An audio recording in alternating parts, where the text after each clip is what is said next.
alzado siendo una aldea llena de misterios, dotada de belleza, y que eres novia del sol, dijo un poeta, merced al trabajo de tu gente. Te han nombrado ciudad, mas por siempre tendrás alma de pueblo. Deseamos que todas las personas sean bienvenidas a esta producción audiovisual donde abordaremos cuando selva no era selva. Es decir, sobrevolar el periodo previo a la fundación de la ciudad de Selva y algunos factores que influyeron en el poblamiento. Ciudad de selva, ciudad de mis amores, ciudad donde viví tantas emociones, lugar donde sentí el calor de mi gente, recuerdos imborrables que perduran en mi mente. Antes de empezar a hablar sobre la ciudad de Selva, debemos considerar que de manera general hay dos versiones que han circulado en el imaginario colectivo de los habitantes de la ciudad de Selva.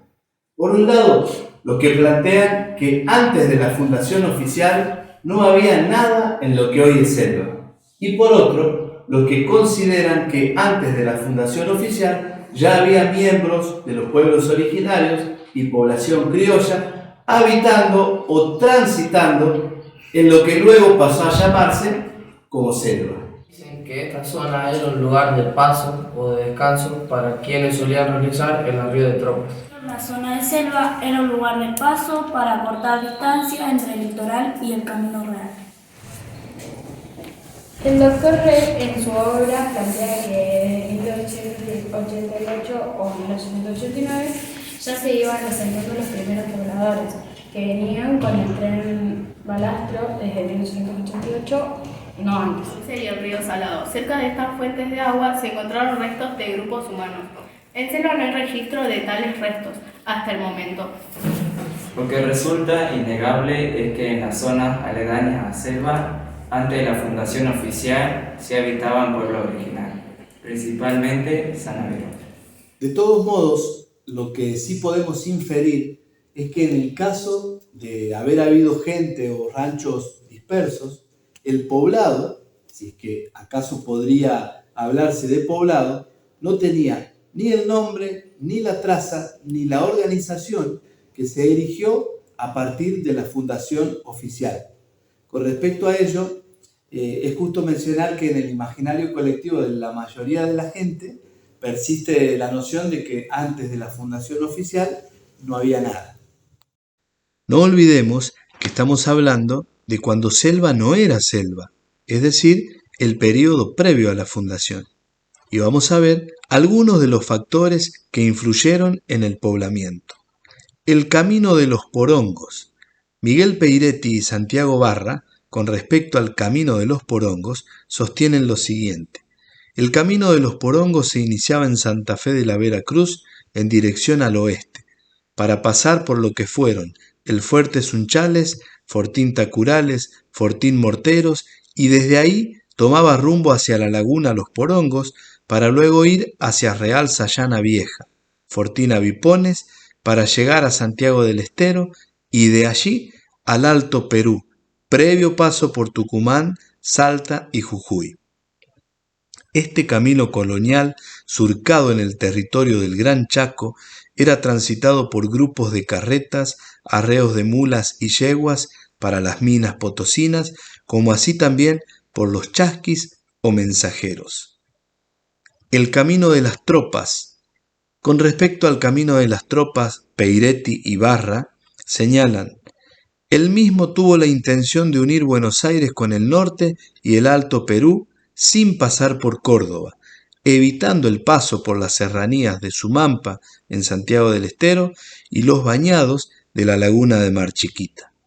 Este camino, trazado por primera vez en 1773 desde Buenos Aires, ingresaba a la provincia de Córdoba a la altura de Cruz Alta, pasaba por Villa del Rosario para luego recorrer postas, estancias y poblados para proseguir por la provincia de Santiago del Estero, uniéndose con el camino de los Porongos hasta el Fortín Avipones para bordear el río Dulce y empalmar más arriba con la ruta principal al Alto Perú. En el año 1831 fue clausurado como camino oficial, aunque siguió siendo usado por vecinos y comerciantes. No olvidemos que la historia de nuestra ciudad está ligada a la historia de la colonización en la provincia de Santa Fe. Por lo tanto, el siguiente factor es la colonización y la división política administrativa de la provincia de Santa Fe. En primer término, podemos observar el mapa de la avanzada colonizadora en la provincia de Santa Fe. Y luego vamos a ir viendo, según la obra Ceres en el cincuentenario de su fundación, lo siguiente. Año 1856, en el mes de enero llega al puerto de Rosario el primer grupo de inmigrantes destinados a fundar la colonia Esperanza. Año 1862, durante el mes de abril, se inician los trabajos del ferrocarril de Rosario a Córdoba. Año 1870, en el mes de mayo, se libra el servicio público el ferrocarril de Rosario a Córdoba. Año 1882, se autoriza la construcción del ferrocarril Santa Fe a las colonias del norte, trazado que se conoce hoy de Santa Fe a San Cristóbal, pasando por Rafaela. Año 1885, se autoriza la construcción de las siguientes líneas férreas: de Santa Fe a Reconquista, de San Cristóbal a Santiago del Estero, de Pilar a Córdoba, de Santa Fe a Rosario. Se entrega al servicio público la línea férrea de Santa Fe a Esperanza y Rafaela.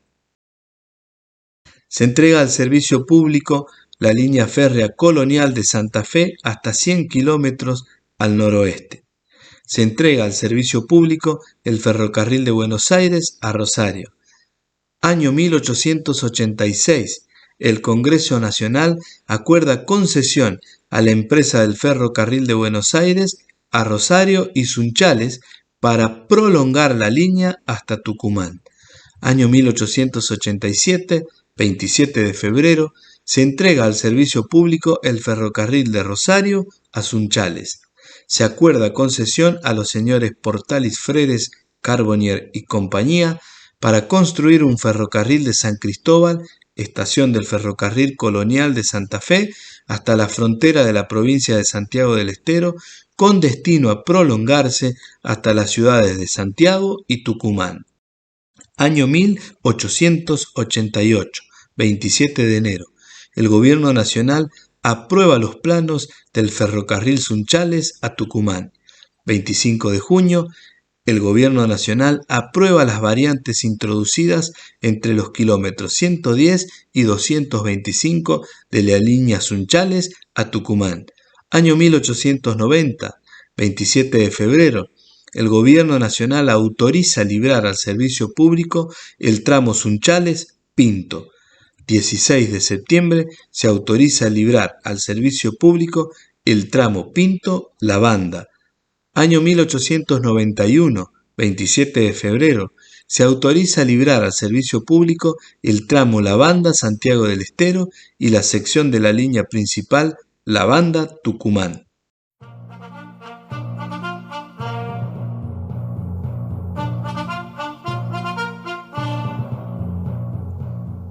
Año 1892, 1 de julio, el gobierno de Santa Fe aprueba los planos del trazado de las colonias Ercilia, Ceres y Selva, con cuyo acto reconoce oficialmente la fundación de las mismas. A modo de cierre de esta reseña, en esta obra mencionada se hace el siguiente comentario.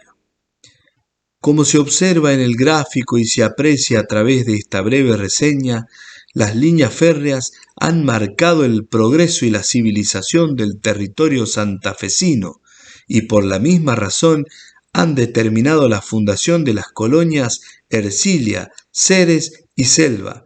El primer y decisivo paso dado por Aarón Castellanos fue luego imitado por otros hombres decididos de modo que en el corto tiempo de 35 años fueron reconocidas oficialmente 145 colonias agrícolas. Ahora bien, según el doctor Juan Bautista Rey, en su obra En torno a la fundación de la ciudad de Ceres, hay 3 factores que incidieron para el establecimiento de pueblos y colonias. Ellos son las líneas de fortines, el proyecto de navegación del río Salado y la prolongación de líneas férreas. Según el doctor Rey, la línea de fortines. En el año 1854, al constituirse el gobierno de la Confederación Argentina en la ciudad de Paraná, los legisladores del norte, para llegar a esta ciudad, debían seguir la ruta Córdoba-Rosario-Santa Fe, pues la vía directa era peligrosa debido a las constantes amenazas, según Rey, de los indios montaraces del Chaco. En septiembre de 1858, el gobierno de la Confederación decretó la organización de la defensa en la línea de frontera sobre el Chaco. Al efecto se designó al coronel Alfredo Dugrati para establecer los fortines, fijando una línea que partiendo de San Javier llegara a Esquina Grande en la margen del río Salado, remontando la margen derecha del mismo hasta el Bracho, punto cercano a la actual ciudad de Añatuya. Luego de estar ocupada la nueva línea de frontera, se rehabilitaría el antiguo camino de los Sunchales, mediante el establecimiento de las postas necesarias para el tránsito. Todo el trabajo del coronel Dugrati fue invalidado por la Guerra del Paraguay, pues las tropas que guarnecían los fortines se destinaron a la misma.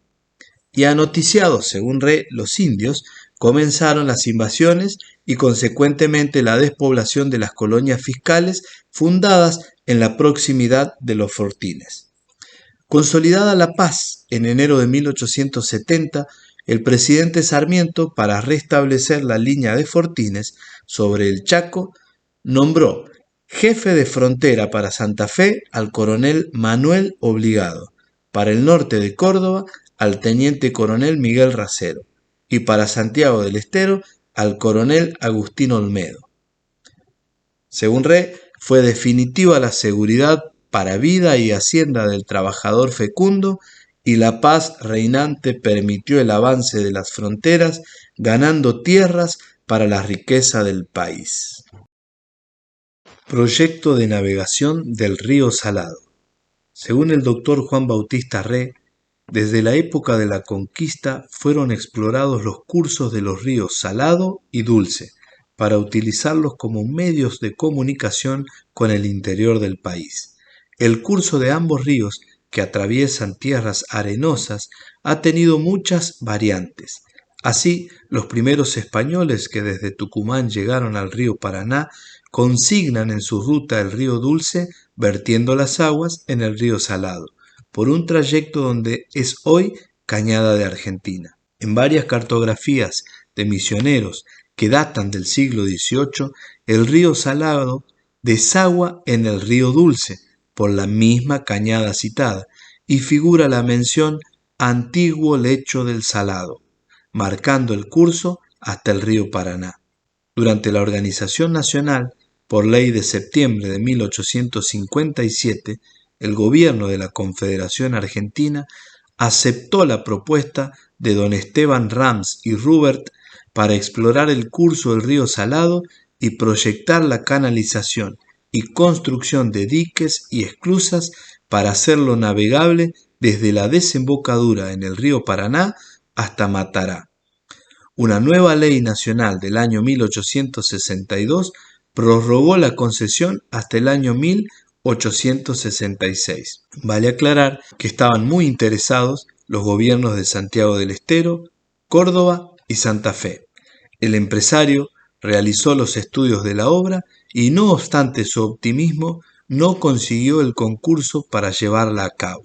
Pero todos estos trámites tuvieron influencia favorable, pues indujeron al gobierno nacional, como a los de las provincias interesadas, a extender la seguridad en la frontera sobre el Chaco para promover la colonización, preparando el rendimiento económico de la zona. Las líneas férreas.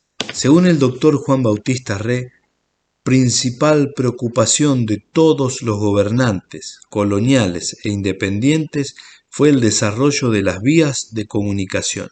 Los coloniales abriendo rutas, carriles jalonadas por postas, cantones y fortines. Los independientes tratando de sustituir las mensajerías y las carretas por líneas ferroviarias, cuyos beneficios de todo orden, económicos, sociales, políticos, culturales, etc., eran relevantes en otros países. La distancia de la fuente de producción al puerto de embarque hacía antieconómica la explotación agrícola mientras no se sustituyera la carreta por el ferrocarril.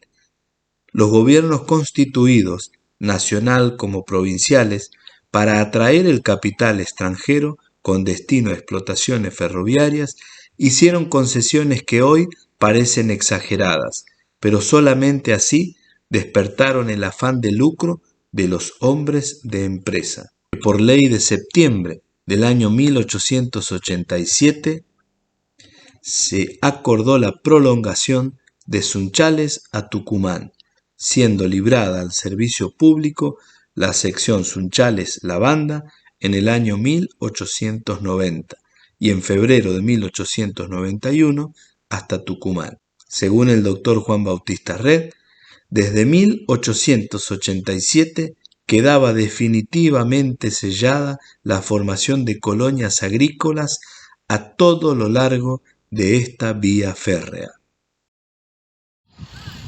A todo esto debemos decir que pensar en el periodo previo a la fundación de la ciudad de Selva es tener en cuenta los factores que influyeron en su fundación, como la colonización y la organización administrativa en la vecina provincia de Santa Fe, la cuestión del camino de los porongos, el camino de las tropas, las líneas de fortines, el proyecto de navegación del río Salado y las líneas férreas.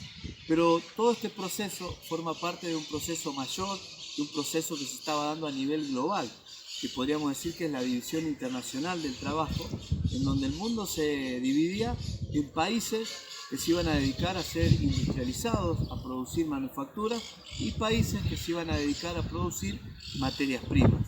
A esta altura ya queda claro qué papel le iba a tocar a nuestro país y dentro de ese contexto qué papel iba a jugar nuestra localidad.